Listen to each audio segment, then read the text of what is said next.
E nosso Pai, na Tua presença nós estamos agradecidos a Ti por tudo que já foi feito nesta noite. Esperamos que o Senhor tenha recebido e esteja recebendo lá no céu, para a glória do Teu nome, Senhor, e para a edificação da Tua igreja. Pedimos a bênção pelo Teu servo que vai ministrar a palavra. Seja com ele, dê-lhe graça, dê-lhe unção, dê-lhe revelação, e que voltemos para casa edificados pela Tua palavra. Pai, que o Teu Espírito esteja ao seu ouvido, cochichando as revelações dos céus, em nome de Jesus. Amém. Amém. Em pé como estamos, com a palavra, pastor Genival Bento.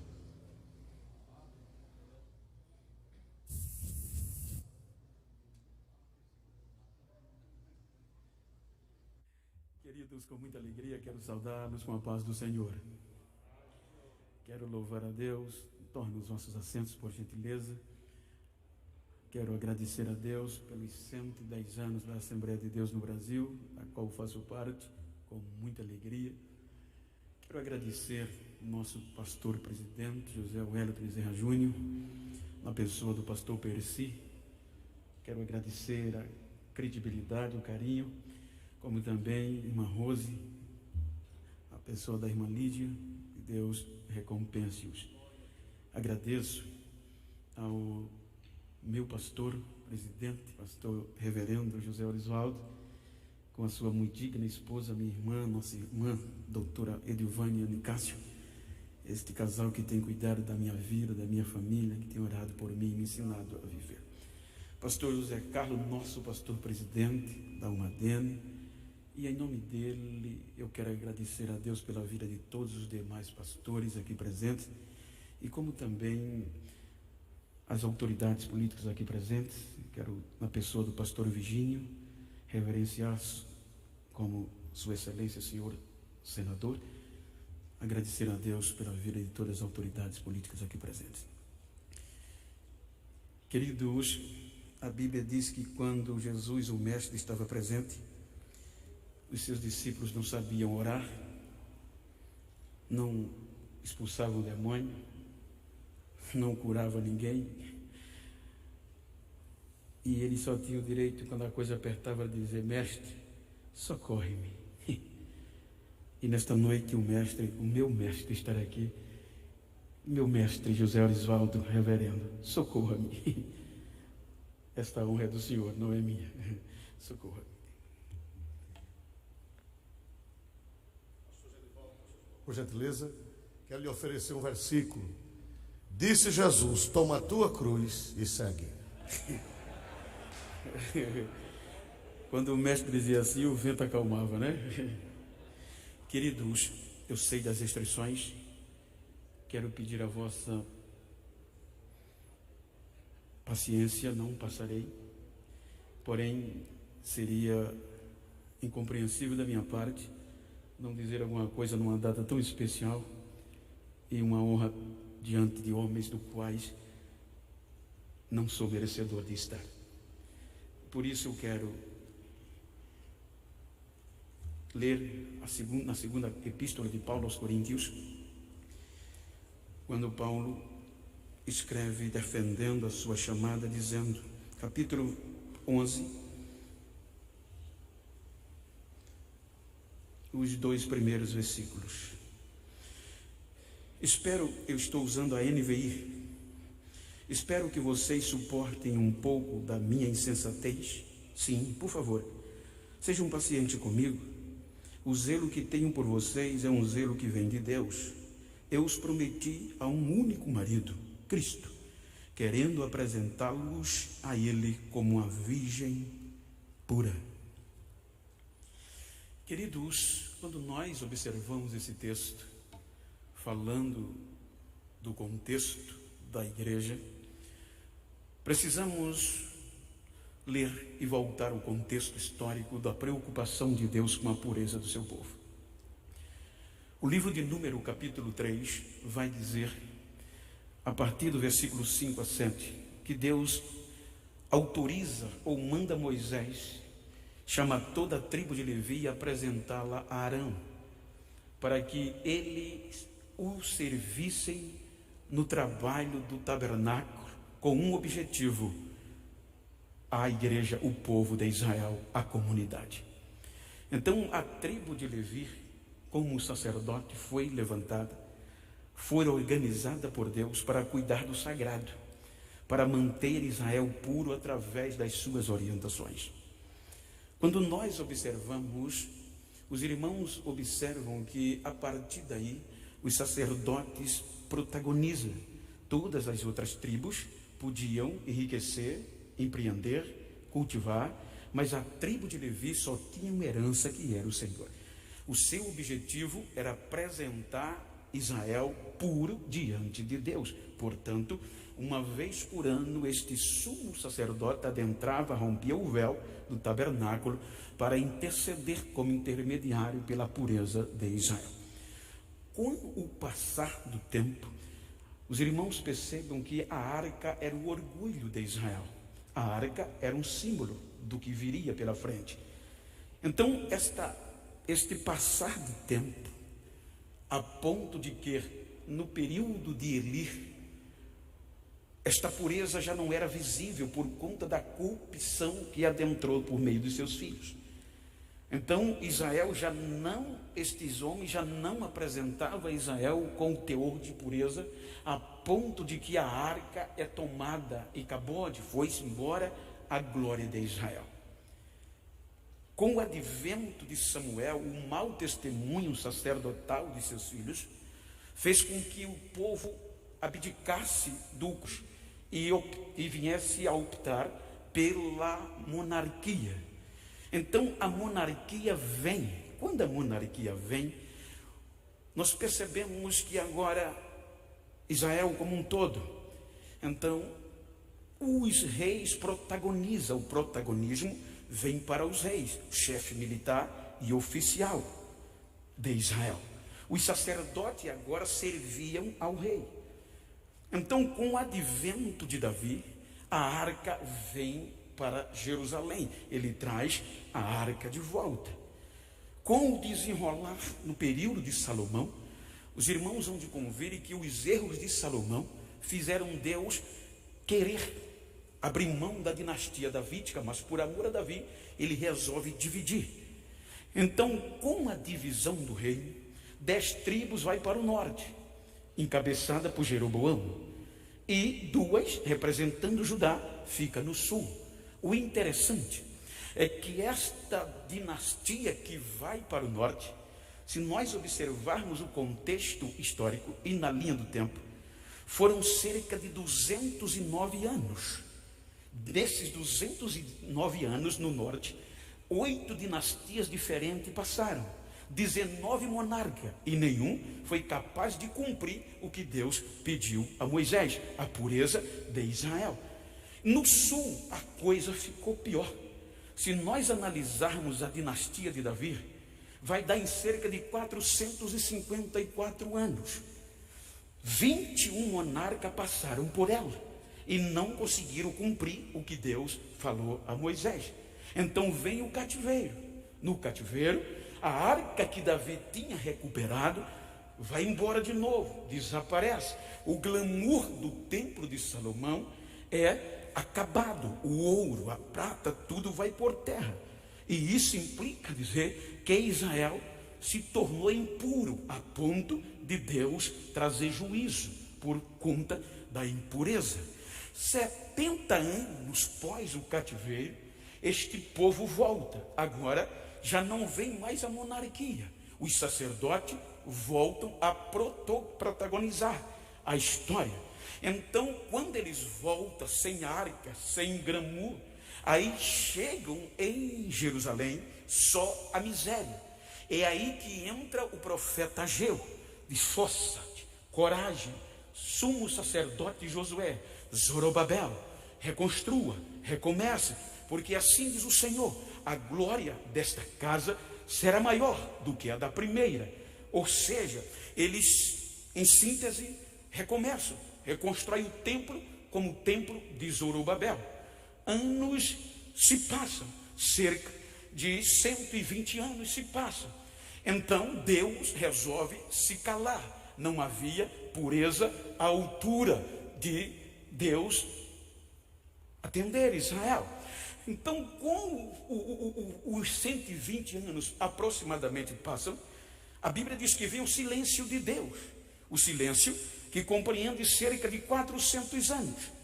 E quando nestes 400 anos a coisa fica mais crítica, estes homens que foram escolhidos através dos tempos para manter Israel puro, não havia mais capacidade. Então Deus silencia, não usa profeta, não usa mais Urim, não dá visão, não dá sonhos, silencia. 400 anos vão passando, aí Deus resolve quebrar o silêncio. E como Deus quebra o silêncio? É que Lucas capítulo 2 vai dizer que num dia comum, para se cumprir o que estava na lei, um casal, Êxodo 13 diz, salvo engano, Leso e Levi está ali, ele diz que havia um contexto, quando nascia um filho, menino ou menina, a oferta era um cordeiro, um par de rolinha e pombos. Mas se a família não tivesse recurso para o cordeiro, servia, se fosse pobre, um par de rolinha e um par de pombo. Então, quando tudo parecia perdido, Israel já não era tão puro para se apresentar diante de Deus. Aí Deus quebra o silêncio. E como é que quebra o silêncio? Sintetizando, é que na rua principal do templo em Jerusalém, a Bíblia diz, Lucas registra no capítulo 2, que cumprindo-se o dia da purificação do parto de Maria, como estava escrito. Então Maria e José vêm a Jerusalém para cumprir o que estava escrito na lei, apresentar o menino, porque está escrito que todo menino, primeiro primogênito do sexo masculino, era consagrado e ofertado ao Senhor. Então vem aquele casal pobre, e aquele casal pobre vem na mão, no braço, no colo de Maria, a arca, e agora a arca vem lá, e Israel não reconhece. Ela vem trazendo a arca de volta para o templo. Então ninguém atenta para isso, porque esta arca não vinha coberta de ouro, nem de prata, era madeira, a simplicidade humana, mas vinha no colo de Maria. Quando eles entram no templo, aí Lucas diz que a glória que Ageu profetizou estava entrando de novo. O ouro do passado já não era a altura, porque a arca do passado era símbolo, agora entra o original, a verdadeira glória.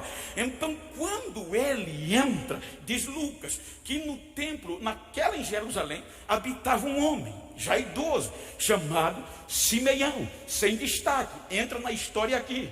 Ele era temente, piedoso, e o Espírito Santo era sobre ele, e o Espírito Santo tinha cochichado no seu ouvido que ele não morreria antes de ver o Cristo, o enviado, algo original, a glória da segunda casa.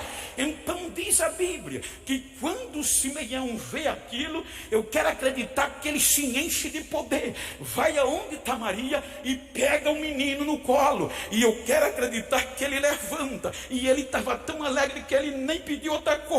Senhor, agora pode me levar, agora eu posso morrer, Senhor, porque os meus olhos viram a tua consolação para com Israel. E começava a profetizar. A arca entra no templo de novo, e o povo, Israel, não percebe, porque não tinha ouro, não tinha prata, não tinha grambu, era madeira, era simples, e eles fazem tudo que não podia se fazer com a arca. Agora eles rejeitam a arca, eles batem na arca, eles cospem na arca, e eles crucificam a arca, a verdadeira glória. Só que quando Jesus ressuscita, então aqui está o segredo. Veja que ele havia escolhido 12 homens, sem linhagem, sem característica, chamado discípulos, aprendiz. E quando Jesus ressuscita, sintetizando, os discípulos com o derramado Espírito Santo são chamados apóstolos, que quer dizer enviado por alguém, remetido, atirado. Então eles são enviados como Jesus. Agora já não são mais discípulos, são apóstolos, já não são mais aprendizes, são ensinadores. Então eles vão pôr em prática o que no ministério Jesus ensinou, a pureza da igreja. Vejam que o ministério de Jesus foi a pureza da sua igreja. A igreja era o segredo, era a noiva, a ponto que vem à tona o que Lucas fala em Atos, o que ele conta no ministério, o que Mateus registra. Ou seja, veja que Mateus capítulo 23, Jesus tinha discursado um discurso grosso para os discípulos e a multidão. E o discurso de Jesus foi dizendo, na cadeira de Moisés, veja que ele volta para a lei, na cadeira de Moisés estão sentados os escribas, os mestres da lei e os fariseus. Tudo o que ele ensina, façam, mas o que eles fazem, não façam. Por quê? Porque eles atam feixes pesados, colocam nas costas dos homens, e eles não querem levantar nem com um dedo.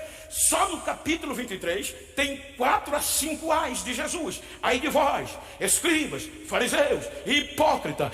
Quando chega o capítulo 24, ele sai de Jerusalém. A arca vai sair de Jerusalém.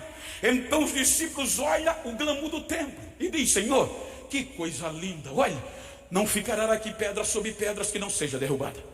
Os discípulos não tiveram coragem de questioná-lo, mas a Bíblia diz, Mateus diz, que indo ele para o monte, sentado, chegou em particular os seus discípulos. Então agora era Jesus e os discípulos, tete a tete, ainda no aprendizado, cara a cara, uma reunião particular. Aí Jesus vai falar, quando eles dizem: Senhor, quando sucederão estas coisas? Jesus diz a eles: vigiem, vigiem, para que nenhum homem engane vocês. Aí Jesus vai falar das coisas futuras. Jesus está falando da pureza da igreja.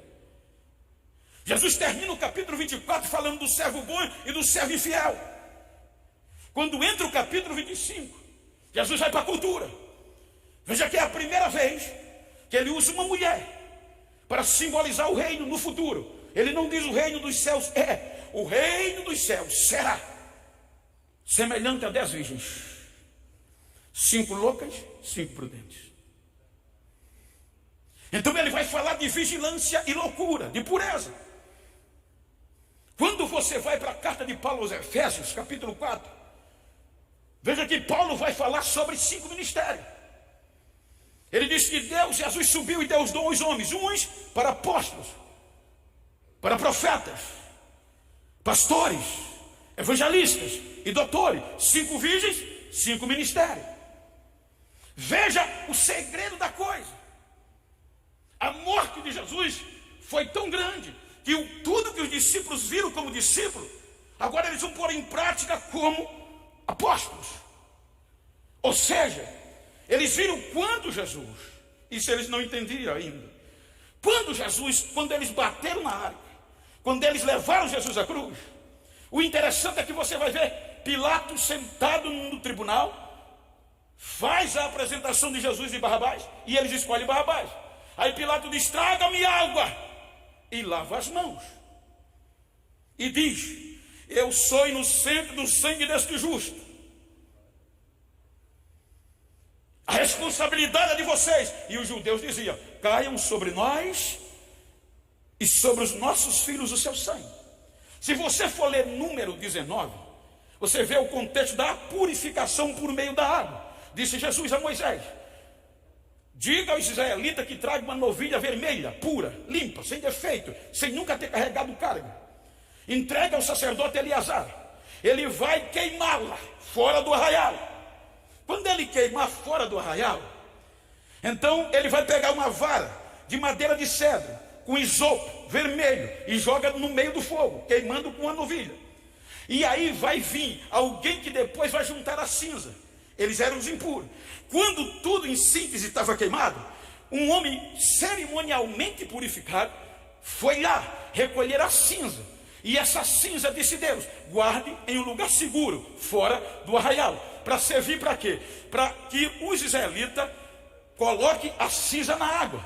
E a água vai purificar dos seus pecados. Ou seja, a água vai tornar a água e o sangue o pecador limpo. Aí Jesus vai falar, a Bíblia vai falar disso agora. Aí Deus diz que isso é uma ordem perpétua, tanto para os judeus como para os estrangeiros que habitassem entre eles.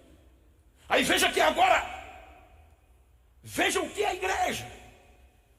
A impureza de Israel levou nós a isso. Pilatos era um gentio, lava as mãos.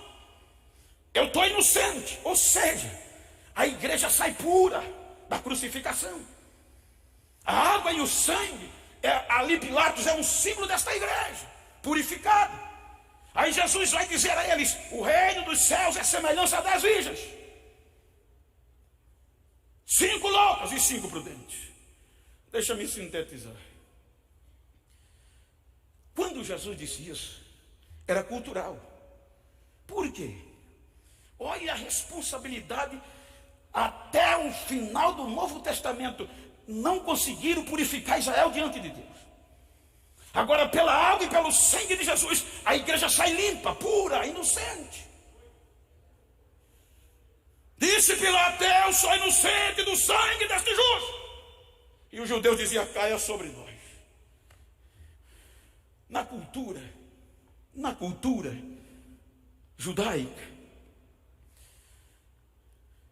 por exemplo, eu sendo judeu, pastor, não tem a ousadia, mas o pastor Alexandre é outro judeu. Ele tem um filho, eu tenho uma filha. Então acontece que desde novo ele vem a mim. Eu, como ele tem um filho, ele vem a mim. Essa sua filha vai ser a esposa do meu filho. Aí a gente vai acertar. Está fechado, está fechado. Então eu, como pai da noiva, vou ter a responsabilidade de cuidar dela, entregá-la pura. E os discípulos sabiam dessa cultura. A ele, ao filho dele, ao grande dia do seu filho. Então eu pegava agora a minha filha, e tudo que a minha filha ia fazendo de errado, eu dizia: a família do Alexandre não gosta disso. A família do seu futuro marido não gosta disso. Então a minha responsabilidade era investir. Por isso que uma virgem, na maioria das vezes, não anda só. Para a festa, ela não vai só na cultura. Ela tem que estar acompanhada. Porque o meu dever é cuidar dela e entregar ela pura diante do grande dia do filho do Alexandre, como se fosse judeu. Então agora vem a questão. Ele, o pai, como pai do noivo, ele ia investir para me recompensar, e recompensar a noiva e a família. E a minha tarefa era me preparar, custe o que custasse, para entregá-la virgem e pura a ele, ao filho dele, na núpcia. Então quando chegava o dia do encontro da núpcia, quando chegava o grande dia do filho dele, era a hora do matrimônio. Ele, como pai do noivo, pegava 5 moedas de ouro, legítimo e puro, e dava à minha filha, em gratidão pela pureza dela. Ele pegava o dote e dava a mim, um pagamento caro, me recompensando pelo trabalho que eu fiz, em mantê-la pura ao grande dia do seu Senhor. A minha esposa ganhava presente, todos envolvidos na pureza da noiva eram galardoados. E eu levava ela no dia do banquete. Aleluia. E o banquete estava preparado. O pai do noivo investia muito. Só que agora as testemunhas das minhas filhas não era para assinar o contrato, era para periciá-la a perícia. Quando ela entrava na sala, na primeira noite de núpcia, não era prazer de lua de mel, era perícia. Ela não tinha direito de entrar com um alfinete, tinha que entrar pura, vestes brancas, lençol, cortina, tudo periciado pelas testemunhas dela. O banquete começava, a bandeira subia a meio mastro, porque só ia continuar o banquete se a notícia da purificação chegasse. Começava o banquete, muito investimento, bandeira meio mastro, primeira relação. Ela saía com o noivo, com o marido, e a perita, as testemunhas entravam, pegava o lençol e levava para a sala da perícia, que demorava 3 dias. Quando a pureza era rompida, um líquido saía. Aquele líquido saía numa cor original. Elas esperavam o primeiro dia. No segundo dia, escurecia a quase preto. Se ela fosse pura, no terceiro dia, voltava à cor do primeiro dia. Aí as testemunhas mandavam avisar o pai do noivo: pode continuar o banquete, que há pureza. Aí o banquete rolava de 7 para dentro. A festa rolava porque havia pureza. Havia pureza. O banquete rolava até 7 ou mais dias, rolando por conta da pureza. Aí a partir daí, nesse banquete, o pai, todos envolvidos, era galardoado de novo, porque guardaram a pureza, porque apresentaram a ela, ao filho do pai, pura. Mas aí acontecia que algumas não guardavam a pureza e se perdia antes do tempo. Aí dizia o pai: eu me perdi. Aí o pai ficava triste, porque a notícia vazando, ninguém casava mais com ninguém daquela família. Porque se ele não podia cuidar de uma filha, como ele queria cuidar de outras? Era vergonha pura, e muitos iam embora da cidade. E muitos lá compravam laudo por dinheiro, para quando voltar para a cidade, ter garantia médica que a filha era virgem. Então ela voltava com laudo de virgem, periciada pelo médico. Andava como virgem, sentava como virgem, pregava como virgem. Mas o laudo não dava garantia de banquete. O que dava era o lençol. Era a cor mudada no dia original. Então você veja o quanta responsabilidade é para manter uma igreja pura durante anos. Por isso que quando Paulo escreve a Coríntios, a uma igreja gentia, ele é bem taxativo. Os Coríntios, no capítulo 10, estava dizendo: Paulo, que quando a primeira carta foi muito dura, aí alguns falsos mestres diziam: ele tem duas caras, é um pastor de dois comportamentos. Quando está aqui é amoroso, mas de longe é outra coisa. Aí Paulo fica irado. Esses mestres queriam macular a Paulo e seu chamado. Paulo tem dois comportamentos. Aí Paulo escreve a segunda carta defendendo o seu ministério: tenham paciência comigo. Às vezes, as minhas insensatez, eu cometo até loucura. Mas porque eu tenho zelo de vocês. E o zelo que eu tenho de vocês é zelo de Deus. Porque eu prometi a vocês um único marido, Cristo. E eu prometi a Ele entregar vocês pura diante dEle, como uma virgem pura. Então olha para quem está ao teu lado e diga: se depender de mim. Fala com vida, diga: se depender de mim. Avisa o pai do noivo que pode continuar o banquete.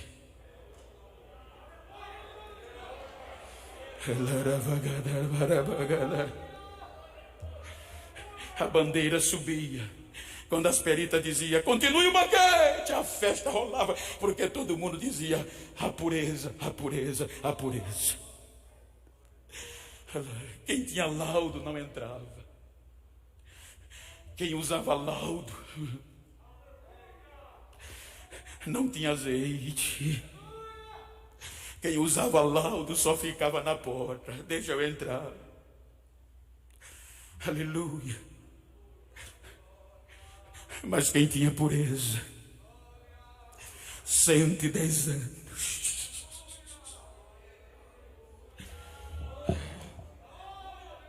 110 anos, pastores.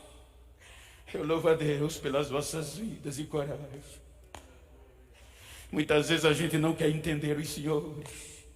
A gente murmura. Mas é porque vocês se comprometeram com Ele de nos entregar puro. 110 anos. Vai ter festa. Faz comigo assim, faz assim, ó, só para lá celebrar. A bandeira está subindo, a bandeira está subindo. E quando a bandeira sobe,